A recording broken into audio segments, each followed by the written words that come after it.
Hi, this is Mike Gminski speaking. You're watching The Rebound with Coach Matt Doherty. Welcome to The Rebound with Coach Matt Doherty. Welcome to The Rebound. I'm Matt Doherty, and I'll be your host. On this show, we focus on the topic of leadership and overcoming adversity in an open and raw kind of way. We discuss setbacks and how to rebound from them. With me today is Mike Gminski, All-American basketball player at Duke. Upon graduation in 1980, he was a career leader in points, rebounds, and block shots. In 2002, Mike was voted as one of the 50 greatest players in the history of the ACC. He led his team to the 1978 National Championship game. His jersey number 43 is retired at Duke. Mike was the 7th pick in the 1980 NBA draft. He played 14 years in the league. Then he went on to become a broadcaster. Mike, thanks for being on the show. Tell us about your experience playing basketball at Duke.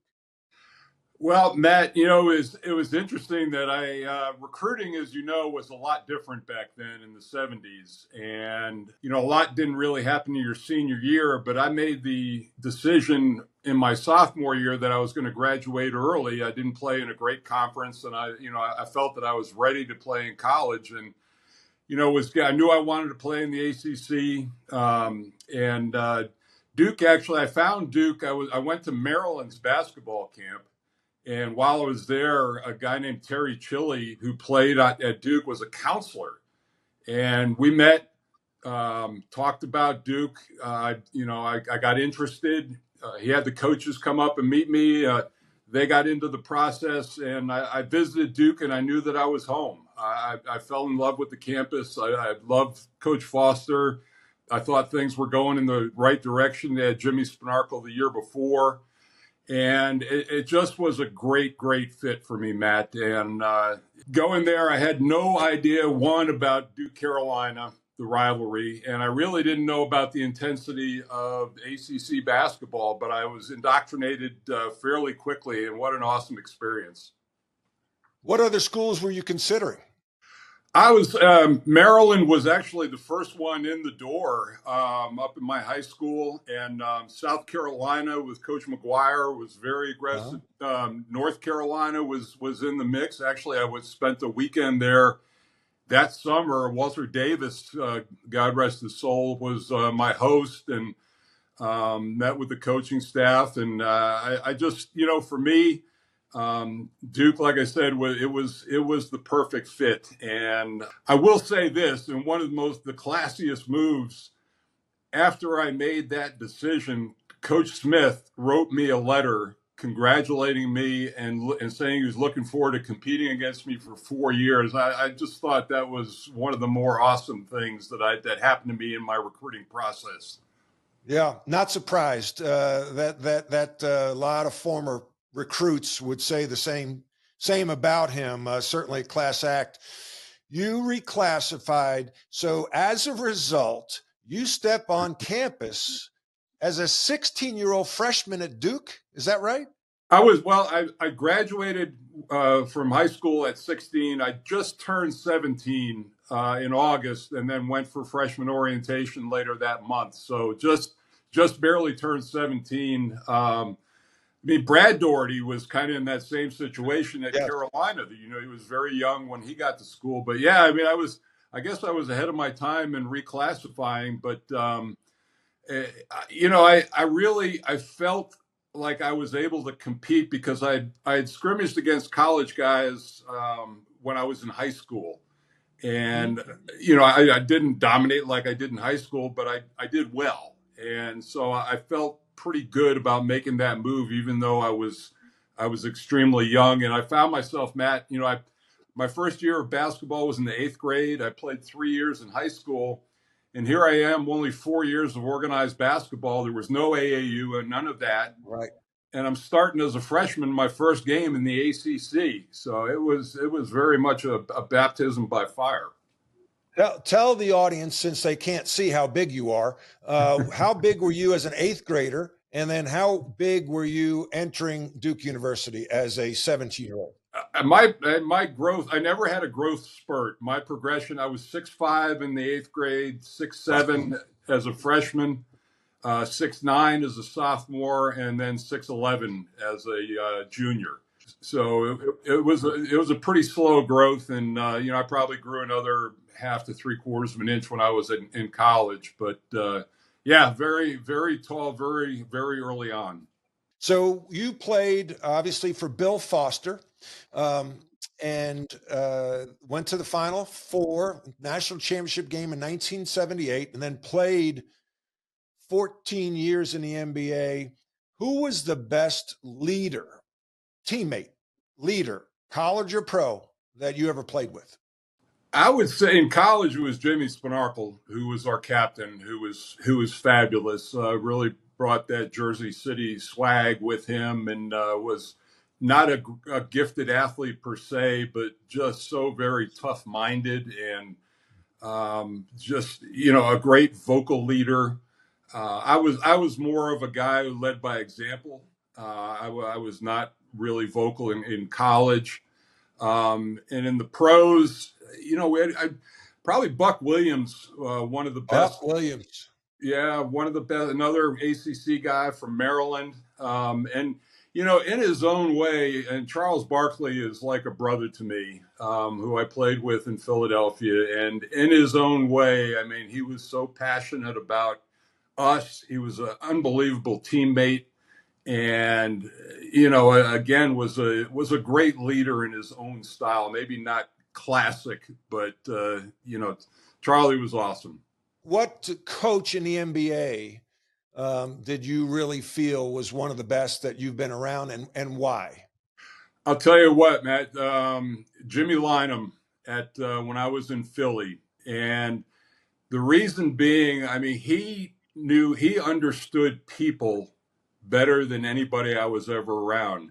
He had a thing before practice that he would go around, and guys were stretching and doing their own thing kind of leading up to practice, and he would talk to at least 10 guys before every practice, and mostly with the guys on the second team and maybe even some of the guys who weren't playing big minutes. And he wanted them to feel a part of what was going on. Wow. To have everybody invested 1 through 12.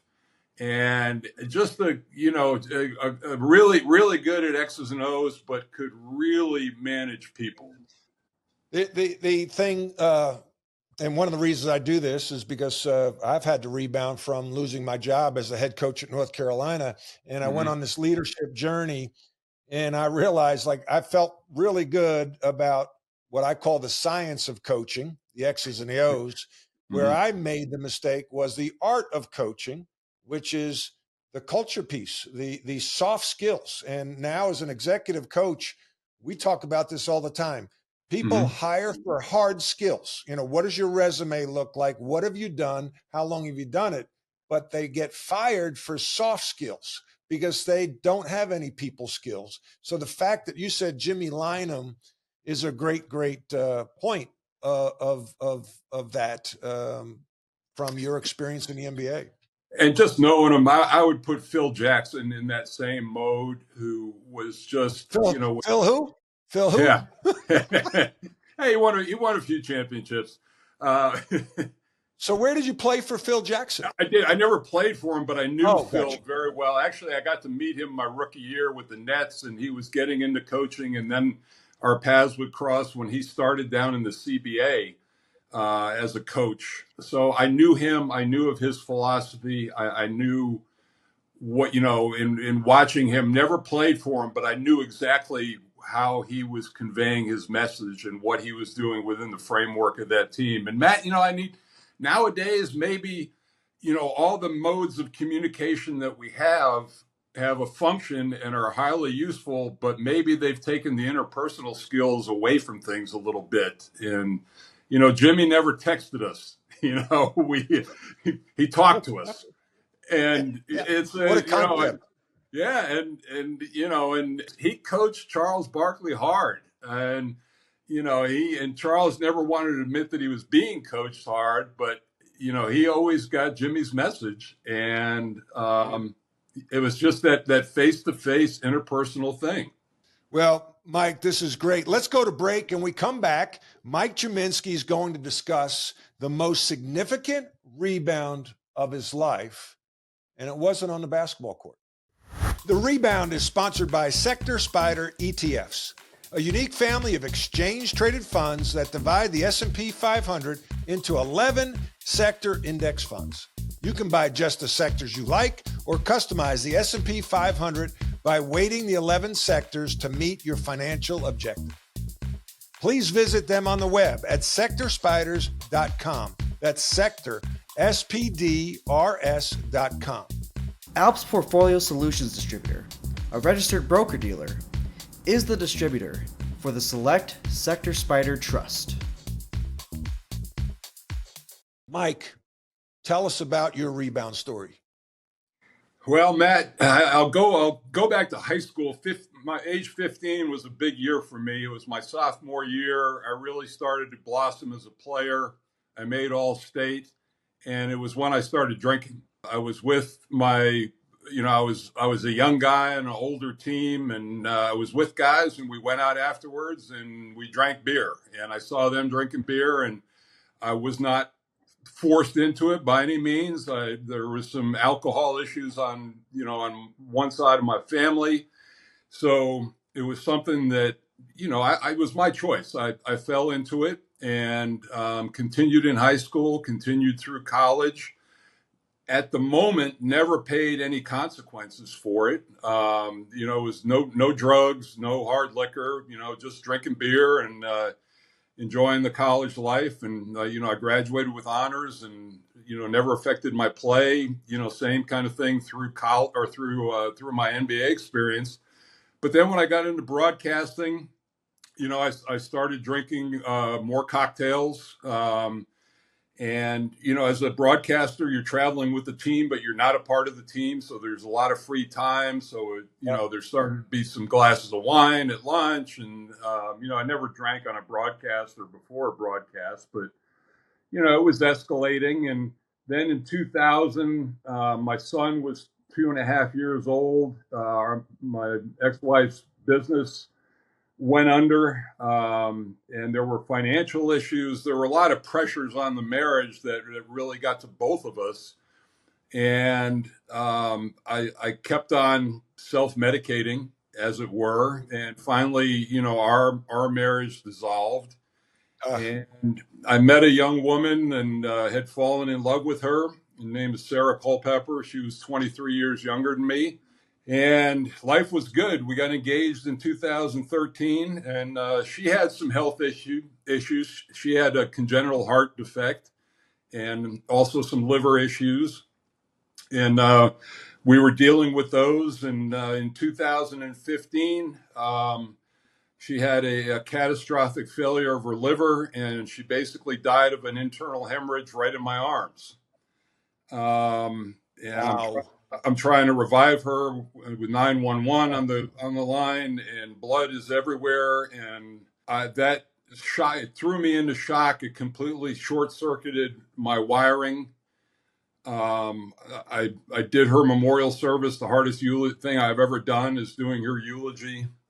And I rather than do the smart thing and seek counseling, seek grief counseling, seek a minister, I decided my pride and my athletic pride got in the way, and I decided I can handle this, but I'm going to self-medicate. And my drinking escalated. My Duke teammates gave me about a 2-year hall pass on my grieving, but they saw that I was going in the wrong direction. They tried to have an intervention for me in 2017. And I was not ready to hear that message. I cussed them up and down. Kenny Denard was the point man on that. And then after that, Matt, I went dark. I cut everybody off. I didn't want to hear another thing. I went into isolation for a couple of years. And then COVID hit in 2020. We were isolating in place. And then it turned out to be a blessing because I went into hyperdrive. I was drinking between 1/5 and 2/5 of vodka a day. Wow. And my son Noah was living with me at the time. And in an effort to hide the recycling binge that was going on, I was throwing these bottles out into the backyard, and he found them one day. I was out resupplying at the ABC store, and I came home, and there were all these dirty, filthy bottles on the kitchen table with a note from him that said, "Dad, I love you. I want to help you." Oh And my God. that brought me to my knees. What year was that, Mike? And how old was Noah? Noah was 21 at the time, going on 22, and that was in the late spring of 2020. So what did you do? You saw that note. I fell to my knees in shame and cried. And when he got home, we had a tearful conversation. He wrote me a couple letters. I didn't immediately get help, but in July of that year, in July 10th, he had an intervention for me with the two guys. The place where I went to get sober was called Rebound. Oddly enough, down in Florida, and we might have some branding issues. I'll have my attorney. Yeah, you all can chat. I'll put you in contact with one another. But so my son brings out. I'm sitting there with a glass of vodka, and he brings out the computer. It was a Zoom intervention with these two guys from Rebound, and there was a woman on there who was our maid of honor, who was in recovery for a number of years herself. And I was begging at this point, Matt, to hear the message, and I had to hear it. I had to hear it. Noah was the one I needed to hear it from. And you know what? It goes back to my coaching too, or as a player, because I was not strong enough to set all this up on my own. I needed to be coached into this. And Noah was the one who, and within 10 minutes, I said, when can I come? That is such a beautiful thing that your son was there for you, because in sometimes our hardest times, most difficult times, people will scatter. Yep. And you've been divorced. Yep. And so your fiance's gone, passed away. Yeah. So you have Noah and some friends that you've pushed away, but Noah didn't stop. I mean, he came back at you. Yep. And gave me love and gave me support and gave me the message that I needed. And you know what, Matt, right after that intervention, I drove down to Rebound on July 13th. And they told me, because I was such a high seizure risk because of the amount I was drinking, plus I was taking Xanax and Prozac, that I had to keep. Sure, why not? I mean, if you're going to go big, right, Mike? Well, you were an All-American. Well, yeah, about that. I mean, I was a world-class drinker too. But Matt, I mean, if I had tried to go cold turkey then, there was a 50% chance I would have died. You would have died. I would have had a seizure. They told me to keep drinking. So I'm in the back seat of the car driving down to Florida drinking. I got a bottle of vodka, and I get down there a hot mess that night. And July 14, it was my first day in detox, and that's my sober date, July 14, 2020. July 14th, 2020. Wow, you're coming on your 4-year anniversary. I do. At Carolina, we learn how to do some math. So I laughed, I joked, and anybody watching this, Mike and I share this bond of sobriety. Mike, you and I laugh about this. 1979, I'm on my official visit to Duke University, my first visit. I see you with this sweet Camaro Z28, and that night, your big ass hand hands me a Budweiser, and I start drinking. I, like you, played varsity basketball as a freshman, and my parents said to me, my biggest concern is that you're going to go out with the older players and party and drink. Mm-hmm. And I'm like, no. But, I did a little bit. And so the first time I drank, I got drunk, and that was a sign of alcoholism, said the counselor I went to in 1987. So fast forward, I don't make the NBA. I'm really down. I self-medicate. and I become an all-city drinker in New York City. I mean, I set records. If there was an Olympic podium, you and I would probably team up and be on top getting a gold medal. And I think we have to hit bottom. My bottom was waking up on a porch in Manahawkin, New Jersey. And it wasn't the porch of the house I was staying at. And I was scared. I got a problem. And I had alcoholism. You know, I'm Irish, right? We got somebody in our tree who's an alcoholic. And so I sought help, and that was 34 years ago. And I just think that people ask, what's the thing you're most proud of in your life? And a lot of people can point to your NBA career, your jersey hanging in the rafters, me playing on a national championship team with Michael Jordan, my family. No. The thing I'm most proud of is sobriety, giving up alcohol 34 years ago, because without that, I don't have this. And I imagine you feel the same. Tell us about that. Yeah, I mean, there's no question that, and especially Matt, I was 2 weeks shy of my 61st birthday when I went into treatment.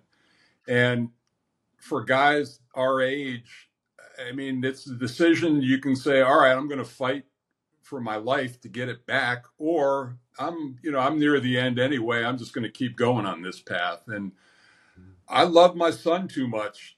And I got to the point I wanted to fight. I wanted to fight for me. I saw all the things that I'd done to the people around me, and I wanted a better life. And I knew that by wanting that, it was going to be better for all those around me, including my son. You know, the thing that I live right now in humility and in being humble before Christ, but also in gratitude. Also in gratitude, Matt, and that's part of my Christianity and my belief. But when I made that decision to go into treatment, I called all the people who I had shunned and cut off, and not one of them left me. They were all extremely happy for me. They were so supportive, and I was so blessed that I didn't lose anybody in that process. And that's just by the grace of God that happened. Well, you're a believer, and grace is a big part of being a Christian. And you showed real humility by going and contacting those people. A friend of mine once said, vulnerability is the new invincibility. And you showed great vulnerability. Mike, we've got about a minute to go, 45 seconds. Tell us what you're doing now, some of the most important work of your life. Well, a couple of things, Matt. One, my ministry and spreading my message about my faith and my Christianity. And I'm working at a place called Sana House here in Charlotte, SANA. SanaRecovery.com is the website, and we have 2 sober living homes. And then we're helping guys make that transition from treatment back into the world. And, I'm working as a mentor coach there, and then doing some outreach. And then also a place called the Emerald School of Excellence, which is a recovery high school here in Charlotte. We've had great success with kids, high school kids who are in recovery, making that choice at an early age when I started to drink. Right. And it's been an incredibly rewarding experience. It's emeraldschool.org is their website. And I just have immersed myself in the recovery community, Matt, in the faith community. And I see that doing until the breath leaves my body. Well, Mike, is unbelievable interview. Great story. Thank you for joining us today and sharing your rebound story. Matt, thank you. And you've been a blessing in my life and continue to be that, my friend. Thank you. Thank you. Leadership is a learned behavior. We all lead in some way, shape, or form. We all deal with adversity. And when you do, I challenge you to rebound. I challenge you to learn and grow. If you'd like to contact me, you can reach me at dohertycoaching.com.